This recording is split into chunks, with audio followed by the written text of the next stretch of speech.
How am I? Because you guys never ask. I will. Bit rubbish. Doing all right, though. It's been a weird week. Been very sick this week. Thank you, by the way, for all the nice things you guys have said today. I assure you it's mostly hype. But I've been here for a decade. It's a long time. The only interesting thing I have of note to say about leaving is that this place was home for a lot longer than it was work. So don't think just because you're comfortable and at home somewhere doesn't mean you can't serve God there, man. Serve God where you are. You don't have to go overseas and start there. Just start. Like I said, I've been sick. I have a bit of a cough. I apologize if I blow your ears out today. Or if my voice starts cracking, I promise it's not puberty again. I got over that monster years ago, like 2 years ago, and we'll never go back. But my voice has been very erratic this week. Sometimes I'm James Earl Jones, and sometimes I'm like a 13-year-old girl crying. So it's not been phenomenal. But it's been a good week. It's been a week of laughs. I'm going to pray real quick because I feel weird starting without that. So can we just pray? Thank you. Father, thank you so much for this morning, God. I'm grateful to be here. I thank you for the gifts you've given. And Lord, in your name, I pray healing before I speak. And Lord, I pray that you would speak through me. Lord, I have nothing to say except what you have to say. So Lord, we ask your Spirit do the work today. In Jesus' name, amen. A big week of lasts. It was my last time talking at Ignition last Friday, 2 days ago. I almost said last night. I don't even know what day it is. On Friday was my last time speaking at Ignition. Wednesday was my last time speaking at the school, the Goldfields Baptist College. And when I was there, I got to speak about intimacy with God. And it's one of my favoriteest things ever, man. If you've been here for more than probably a month, you would have heard me bring up Psalm 73, verse 28. It's one of those things that no matter how old I get, that passage, an entire chapter in that last verse will never leave me. And I think part of that is the fact that I stumbled across it when I was 21. And God had a hold of my life for about 4 years by then. I got to know him when I was 17, but I was still, your life doesn't change overnight. Some people do. That's a miracle, and that's great. But for the rest of us, it takes a lot of time. And I had seen where my life would be without God. I knew it. I had friends who I was walking alongside, and I saw where they were, and I could see my own path, and I knew exactly where I'd be. And around that age, I was in that moment of jealousy, perhaps, of thinking of what my life could be. Because God complicates things, man. It simplifies some things, but all of a sudden, from my perspective, as a 21-year-old, I'm sitting here looking at my life with God and thinking there's so much to do and there's so much work and it's exhausting and I can't really upkeep this. And meanwhile, I could have all of that. And then for some reason, I opened the Bible. I can't even tell you why. And I was reading through Psalms because I wasn't a horrible person. I was just, messed up. So I'm reading through Psalms, and that day I read Psalm 73, which is written by a guy named Asaph. He was old. He'd served God his whole life, and yet he was in the same position I was.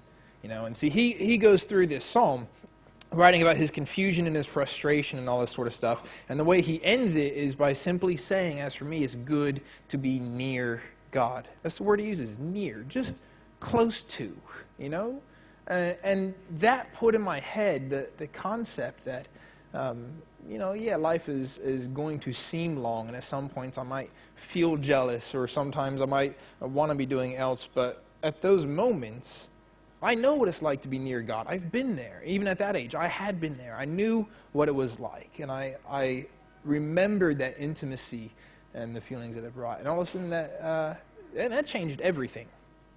Because when you grow up in a church, we're taught goals. We're taught, trying to get to a place with God. And that's good. It's good to have goals.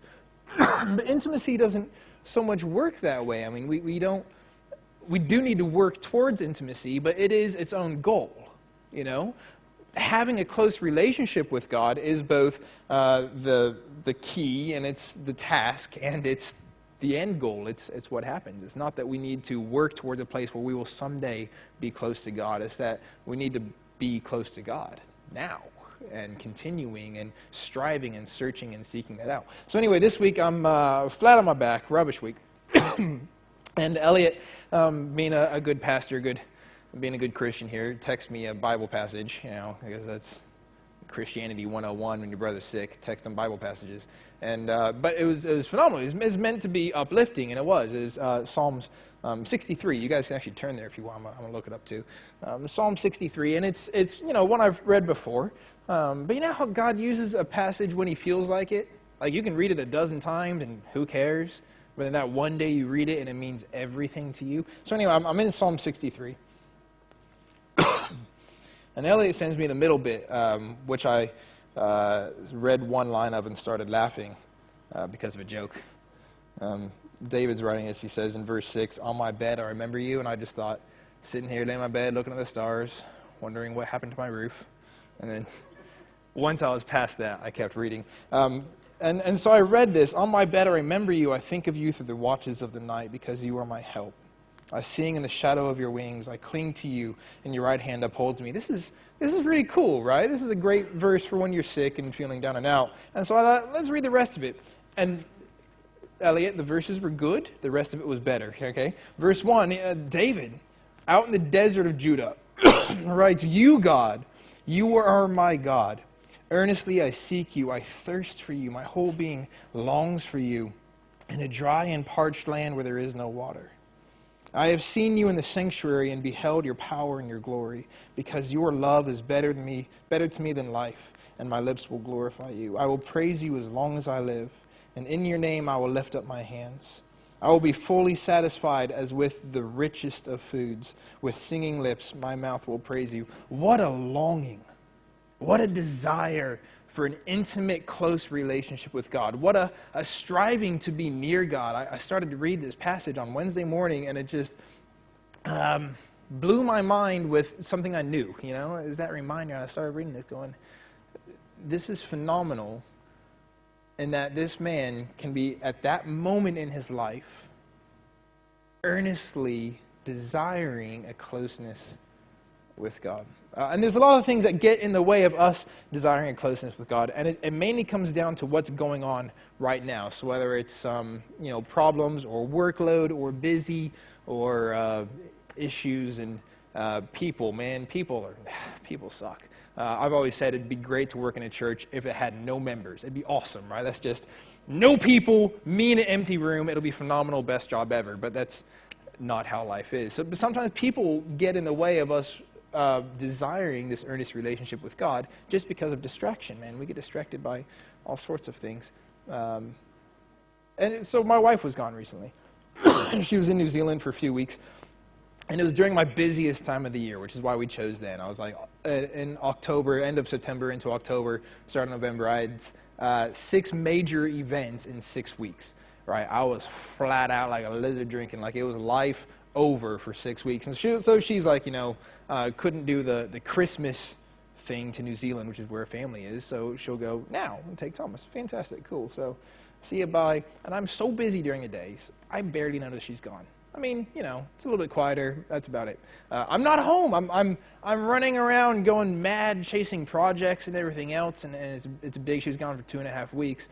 But then when I got home in the evenings, and it's just past 7:30, which is Thomas's bedtime, and I crack open the front door and slip through, and then sneak down the hallway and turn the TV on to keep it really low, because my brain is built into this habit that I have a family, and that they're here, and that I'm close to them, and I'm still somehow trying to protect Thomas's sleeping pattern from 5,000 kilometers away and 5 hours behind. And so I'm in those moments, man, all of a sudden I realized I was longing to be close to my family again. Not we wouldn't have any problems. Distance, physically close to my family, because they were there and I was here. And so I think, if I had to be honest, I wanted that closeness all the time. It's not that I only wanted that at night. It's not that I suddenly got lonely and realized how much I wanted them. I always wanted them. But during the day, I was so distracted that I forgot. Life so easily distracts us, and we forget that we should desire closeness with God. We see, I'm a goal-oriented person, and sometimes I see targets and I see something I can strive towards, and that in itself distracts me from being close to God. There's so much in my life that distracts you from being close to God. I'm going to sit for a minute. I hope that's not rude. I'm just taking in steps. You know what I'm saying? Like, I'm a little bit puffed right now, and you guys look well rested, so I thought that's a good idea. Shop class today, we're building stools. Step one, buy it from a store. That's why I did not pass shop class. Here's the thing about David when he wrote this psalm, because we need context, right? The psalm itself is great. David earnestly longing for God. There's been times in my life when I could have written that. Like, I've had those real, passionate moments. So what's going on in David's life? The story for when he wrote this psalm comes out of 2 Samuel, starting in chapter 13 and zooming right up to about chapter 20 to sort of get to the end of it. Where he would have written the psalm was about chapter 17. That bit of passage reads like a book. So if you're a speed reader, you can follow along now, or just write that down and have a read of it this week. It reads really well.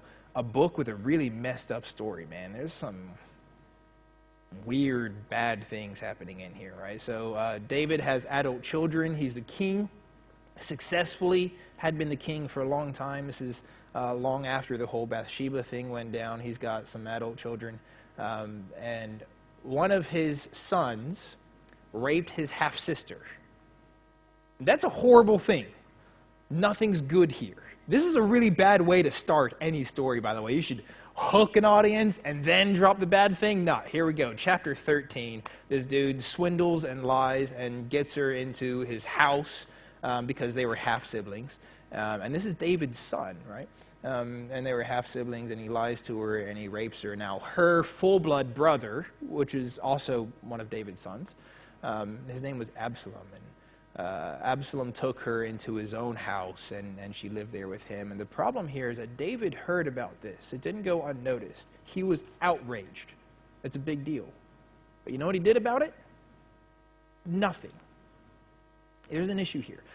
But that's just backstory. So 2 years go by. They're all sort of doing their own things. Absalom is growing this hatred for his half-brother. And eventually, 2 years later, he gets the guy over for a party, gets him drunk, and has his servants kill him. So now one of David's sons has killed David's other son.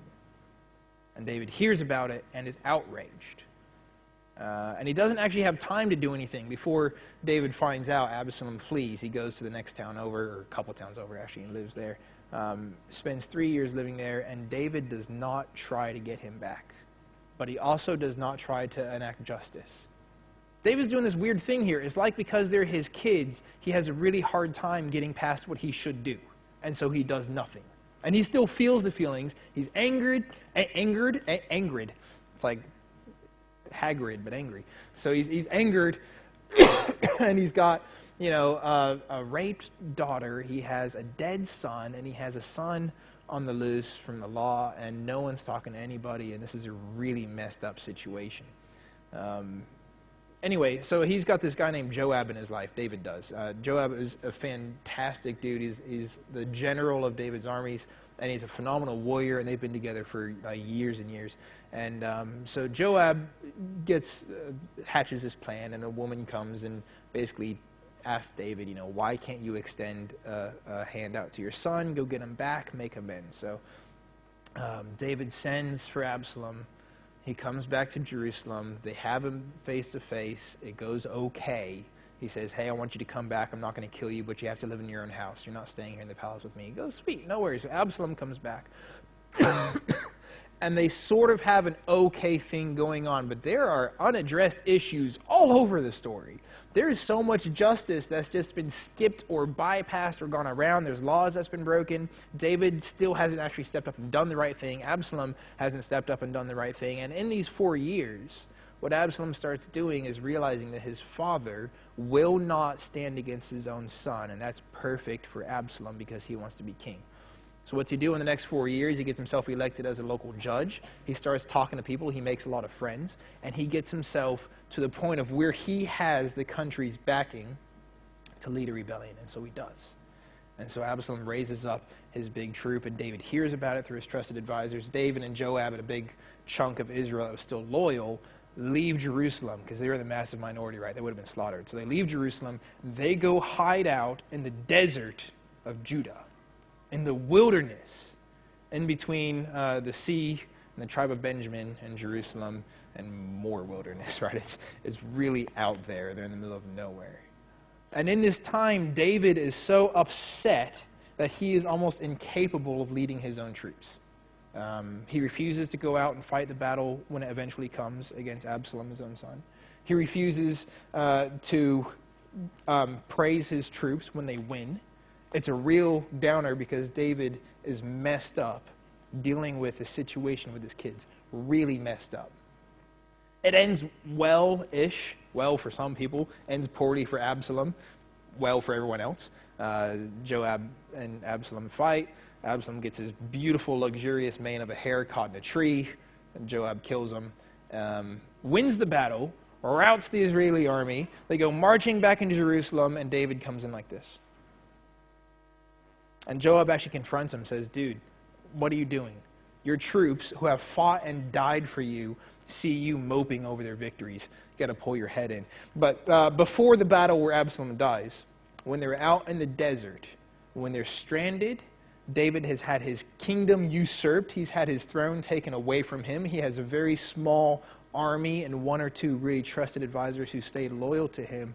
He writes a psalm, and it sounds like this. You, God, are my God. Earnestly I seek you. I thirst for you. My whole being longs for you in a land which is in a dry and parched land where there is no water.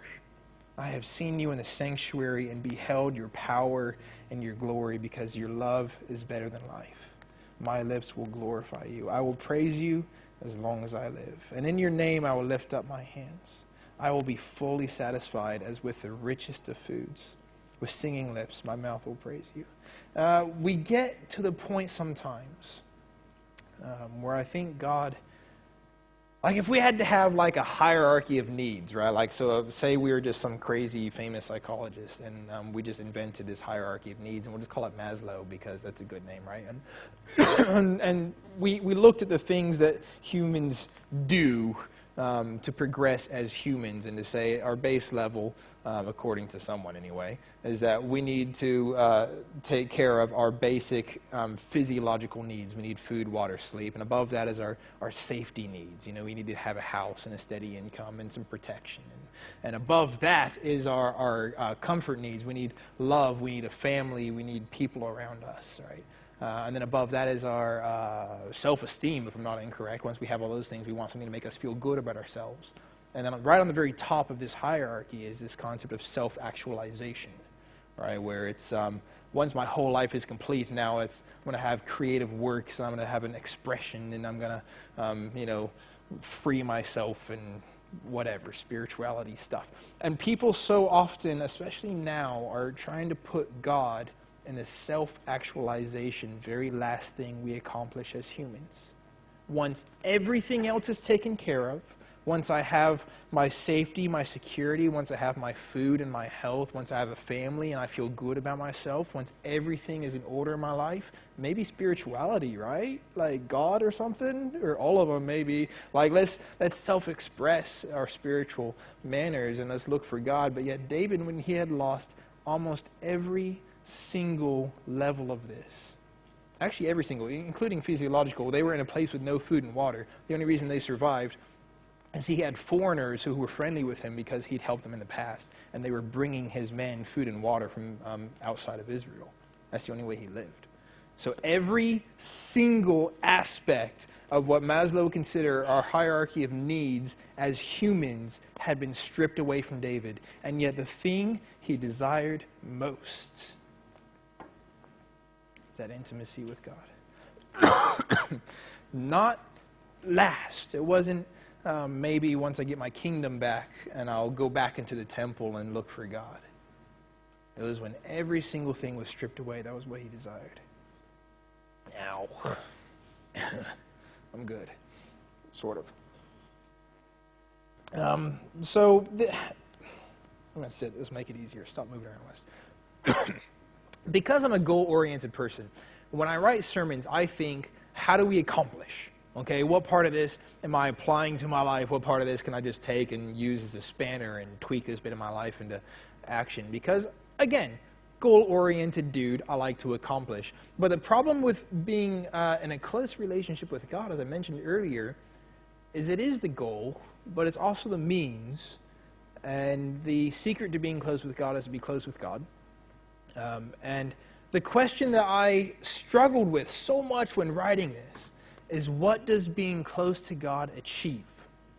Where does it get me? What is it a stepping stone towards, right? Once I'm close to God, does it unlock nirvana? Can I, like, levitate mules with my mind power? That'd be cool. Be like, mule. Like, where does this get me once I'm close to God? And the answer to that was really, really frustrating for a goal-oriented person, because where it gets you is close to God. It doesn't get you further, because there is no further. Close to God is simultaneously what we're trying to strive for. It is the goal, and yet that's it. I mean, that's what we want from life. On Friday, when I got to speak to Ignition, my whole message, if I had to apply the application of that sermon to this message, is this: you need to strive and work to be close to God in the future, but you need to not forget you're close to God now. You know, you need to not work so hard to be close to God later that you forget to simply be close to Him now. I look at my own marriage and other relationships I have to sort of help me understand my relationship with God. And that's not a perfect comparison, because humans interact differently with other humans than we do with a God. But I think the marriage one is pretty close, because God used that, okay? When God wanted to describe His covenant with Israel on Mount Sinai, the one that was made, He described Himself as being married to Israel. Right? That's the Old Testament. And we see that echoed in Ezekiel and Isaiah. They both refer to Israel as being married to God. Isaiah even refers to Israel as cheating on God. And then in the New Testament, of course, Jesus calls Himself the bride of the church. We are the bride of Christ. He is the groom to the church. And so the concept of marriage, if I'm going to use it to explain something, it's not my fault. God started it. That's the gist of that. So if I look at my marriage, I want to be close to my wife. Okay, both in the physical sense is great, we're in the same room, and also in the relational sense, in the fact that, you know, like any relationship, we can be distanced or we can be close. I want to be close to my wife. When I married her, it was because I wanted to be close to my wife. Now, there are perks that come with being married, okay? It's a woman I can trust.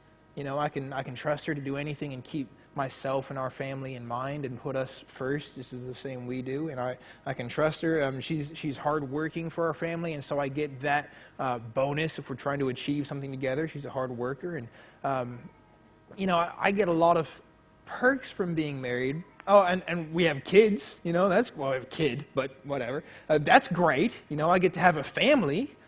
But again, these are perks. If my goal of being married was to have a trusty companion with kids,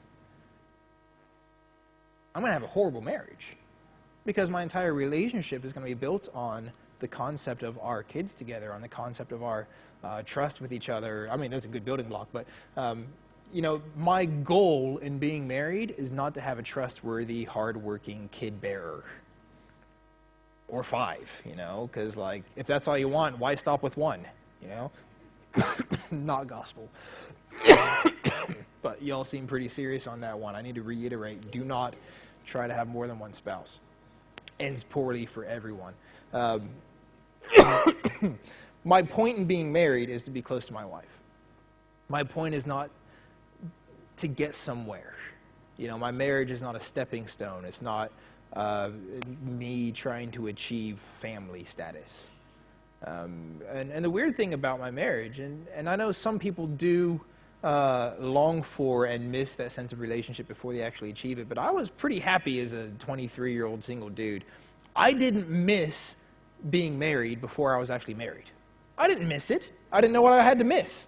You know, I didn't miss being a dad before I was a dad. Oh my goodness, I did not miss it. You know, I dreaded that day. But it turns out okay, which is the good news. I didn't miss these things before I experienced them.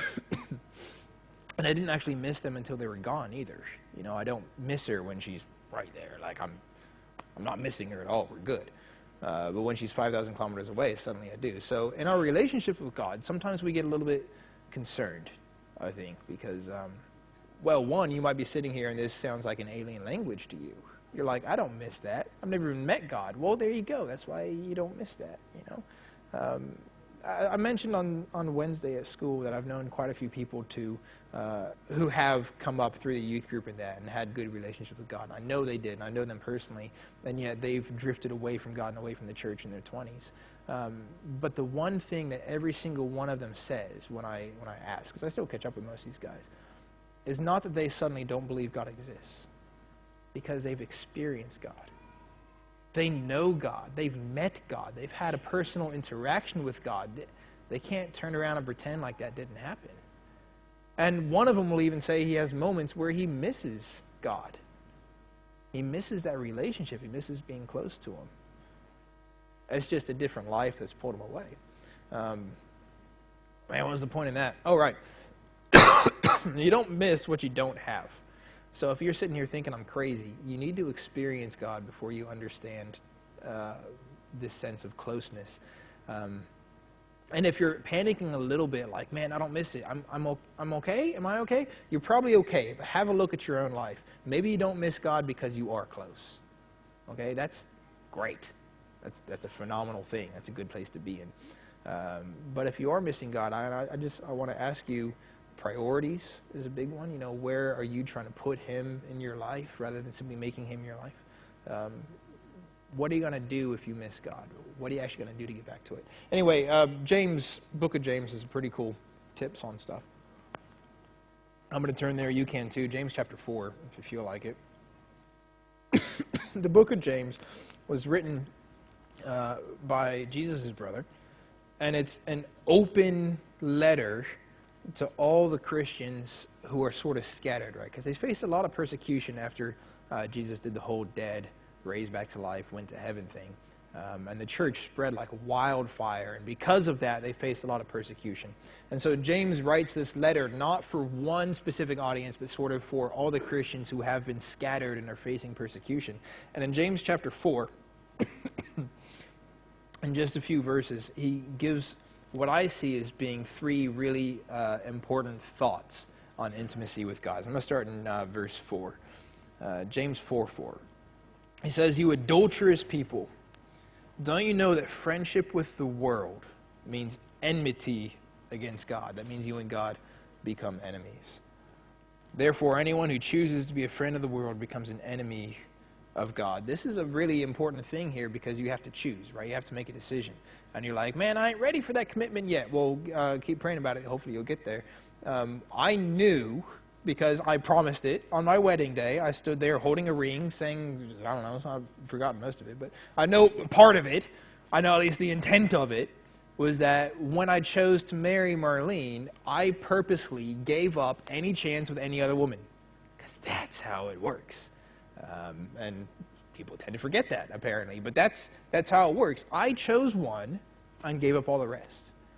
James pretty clearly says you have to do that. If you want to be in a close relationship with God, you have to choose. You can't be a bit of both. You can't just rock up here on a Sunday and be like, sweet, I'm close to God for the next 90 minutes. And then, that's not how closeness with God works. If you choose, you stick with it, Make it a covenanted, promised, and committed closeness. Make it a committed choosing. One of the things that baptism is, among other things, there's a great amount of imagery and covenant that goes into baptism. But one of the great things that it is it's an outward expression of contract and of commitment to choosing God. You don't get to be friends with everybody. So here you go. First quick tip regarding intimacy with God. Choose. Make the right choice. Verse 6? 6, yeah. Well, 5. Let's go from 5. "Do you think Scripture says, without reason, that God jealously longs for the Spirit that he has caused to dwell in us? But he gives us more grace. That's why Scripture says, God opposes the proud, but shows favor to the humble." He goes on a little bit after what we're going to read to talk about humbling ourselves. I think this is another really quick, important thing. You need to be humble before God. Okay? There's a reason for that. God is better than you. If you're sitting here with a sort of arrogance that says, I give him a run for his money, then there's an issue. Okay, we need to be humble before God simply because he's better. There's no better reason to be humble. It's not a fake humility. It's not us trying to put ourselves down just to be nice about it, you know. God is legitimately better. So quick tip number 2, be humble. And God respects that. Verse 7, submit yourselves then to God. That's quick tip number 3, submission. The amazing thing about intimacy with God, as much as it is fulfilling in its own way, is that it does change so much of who we are from the inside out. And so you may feel after time of being close with God as if maybe part of you needs to change, or maybe you need to do. Maybe it's not a changing issue, maybe it's a doing issue. Maybe God's putting on your heart to action and get up and do. Or maybe he's putting on your heart to choose or commit or whatever it is. Closeness with God changes us. And resisting that godly influence causes a rift in our relationship. So submit. As God leads, submit and go along with him. Resist the devil, and he will flee from you. Remember what I said about choosing? The devil doesn't like it. He doesn't like being considered your enemy. He'd rather God be your enemy. Okay, so he's going to fight for you. Resist the devil, and he will flee from you. Come near to God, and he will come near to you. Wash your hands, you sinners, and purify your hearts, you double-minded. This is my last and most important thought on intimacy with God. Draw near to God, and he will draw near to you. When I read Psalm 73 back in 1984 or whenever that was, that wasn't that long ago, it was 5 or 6 years ago, I knew that I was distant from God by the confusion in my heart, by the distractions I was facing in the world, by physicality, the fact that I was often at work or pulling very long hours. And I knew that I was distanced from God. And the thing that fixed that was me saying, God, I want to be close to you. That was it. I mean, it wasn't like I had to go sacrifice a goat up Mount Hunt or anything. Like I went to where I had experienced God before. I think Asaph teaches that really clearly in Psalm 73. Here's a guy who's been working in the temple his whole life. He's confused, embittered. He describes himself as a brute beast, and when he cannot see God in anything, and he's really at rock bottom, he goes to where he's experienced God before, which for him was in the temple. It was where he served and where he'd seen God do miracles and he'd seen God work. So what I had to do was I had to say, all right, God, I want to be close to you. I went to where I had experienced God before, and I just sat honestly and humbly and said, God, let's fix this. God said, I'm here. Let's do it. Step 1 for me was simply I had to draw near to God, both being emotionally ready for that and open, and also physically I had to go to where I could find God. I drew near to God, and God drew near to me. And in that, and in the period following, through that, he made some significant changes in my heart, man. That's like, I knew him for 4 years by then, but man, God did some work in me in that time. So I don't know what number I'm up to regarding tips or whatever, but just do that. Let's stick with that one, okay? I'm going to get the band back up for a song that so perfectly fits today. I'll even explain it real quick. It's one thing remains, your love never gives up, never runs out on me, that sort of thing. It's a great song. You'll hear it in a second. I mentioned that I sort of came into this job through intimacy with God, and a big part of that was the experience when I was 21, and my longing to be close to God is what led me to accept leadership in the youth group, which is what led to me being the youth pastor. And all through my three years, it's not like I'm talking decades here, but in the last 3 years that I've served here, it's been the one really consistent thing. We've had a pastor change. John Randell was here for 1 year as an interim, and now Elliot's come in, and we've had staff change in the form of Jess being admin, and actually Bree's the only person who's been on staff longer than me, and that's 3 years. We've had a lot of changes. I've changed the way youth group works. God's changed the way that we interact with each other. So much has changed, and yet the consistency that I've needed in my life is being close to God. And funny enough, that's what's taken me out of the job as well. Don't be mad at me, man. just going along with it. You know, it's my longing to do what God asks. That brought me here, and that kept me here, and it's taken me away from here. So that's why I like this song. I think it exemplifies that. Anyway, sorry, band.